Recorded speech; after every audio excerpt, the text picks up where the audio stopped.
Main bola ke stadion, pulangnya dari Jalan Tanjung Raya.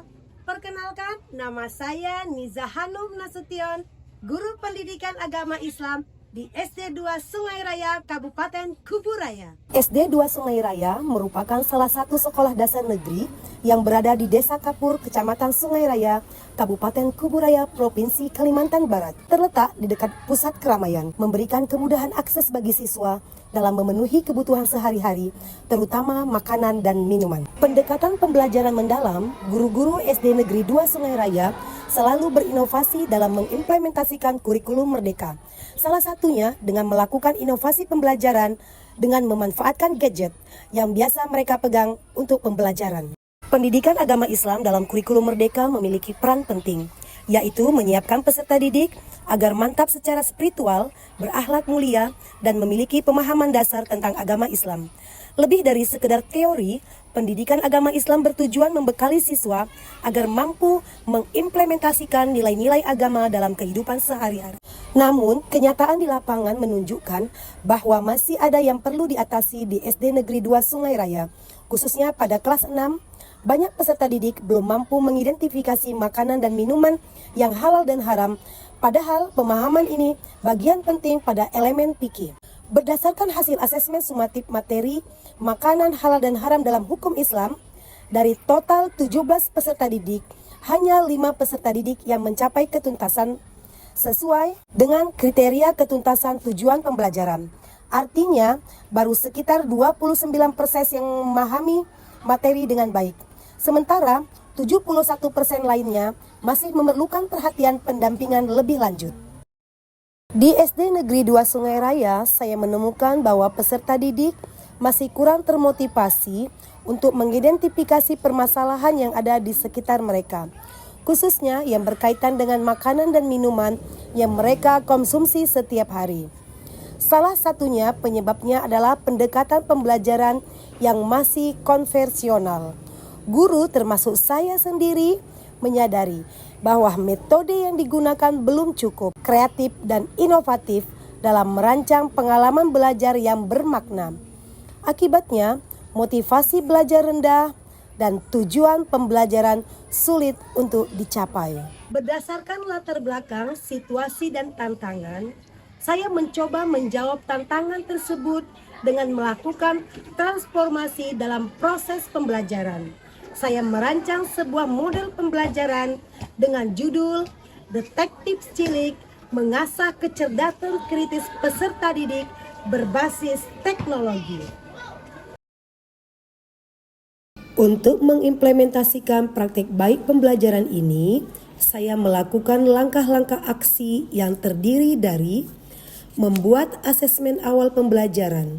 Setelah itu, saya menganalisis hasil asesmen awal pembelajaran tersebut. Kemudian, saya menyiapkan website, blog untuk menginput dan mempublikasikan makanan, minuman halal dan haram. Kemudian, saya berdiskusi dengan stakeholder di sekolah maupun dengan orang tua peserta didik untuk melaksanakan praktik baik yang saya lakukan ini. Selanjutnya, saya membuat rencana pembelajaran mendalam. Sebelum proses pembelajaran dimulai, saya menyapa peserta didik di depan kelas. Hal ini dilakukan untuk menumbuhkan budaya positif peserta didik. Mari kita berdoa dan membaca surah-surah pendek. Doa dan surah-surah pendek dipimpin oleh Kobi. Kobi silakan.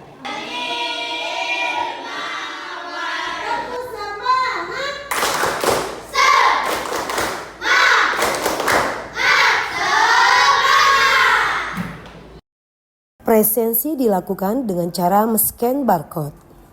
Untuk mengetahui perasaan dan kesiapan peserta didik, saya meminta peserta didik untuk menggambar emosi perasaan dengan speaker note dan ditempelkan di papan tulis.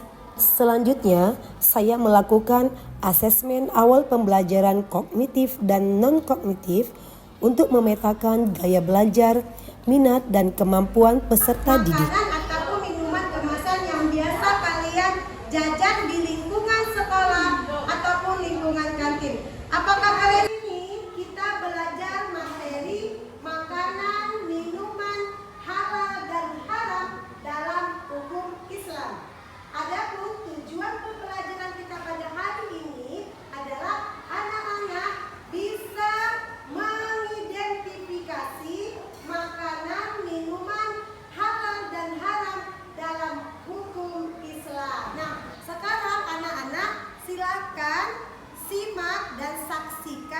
video halal dan haram yang akan Ibu tampilkan sekarang.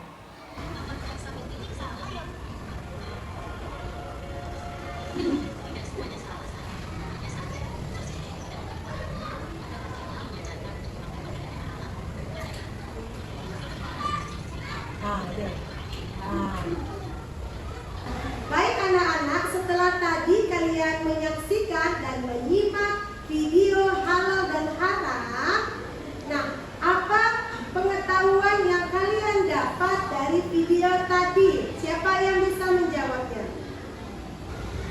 Ada anak yang belanja di swalayan membeli makanan yang haram. Oke, tepuk tangan.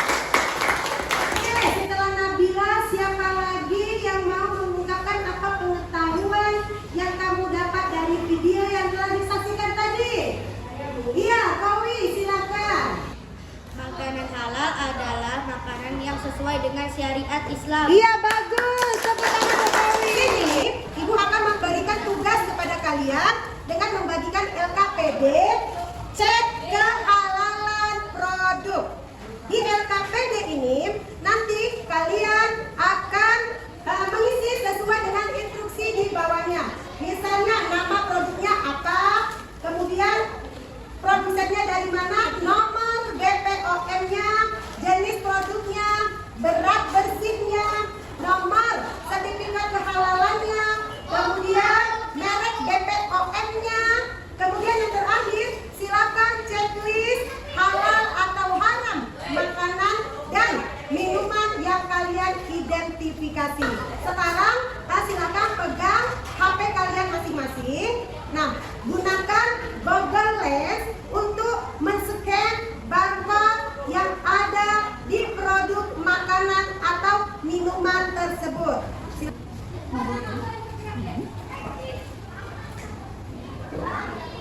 Nah, kan ada keterangannya nih. Nah, ya kan? Setelah kalian mengecek kehalalan produk tersebut, halal dan haramnya makanan dan minuman tersebut, silakan kalian masukkan atau input daftar list makanan dan minuman tersebut dengan link web yang sudah Ibu sediakan, yaitu web Cek Guniza GPAI dengan cara mengklik. Ya. Isi nama kamu, tulis nama kamu. Oke. Bawahnya. Nama produknya apa? Ini bawahnya ada keterangan halal dan haram kan? Nah, klik yang halal atau yang haram itu halal kan? Nah, kirim. Oke. Nah, Setelah saya mengecek produk Wafelo, berat bersih 95 gram, nomor BPOM 90, MD 243-139-0049-00079. Setelah saya untuk mengetahui pemahaman peserta didik tentang materi yang disampaikan, saya memberikan asesmen sumatif. Proses pembelajaran ditutup dengan refleksi dan kegiatan berdoa.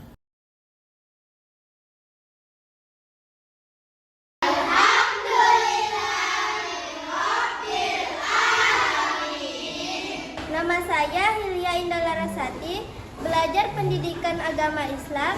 Hari ini sangat menyenangkan.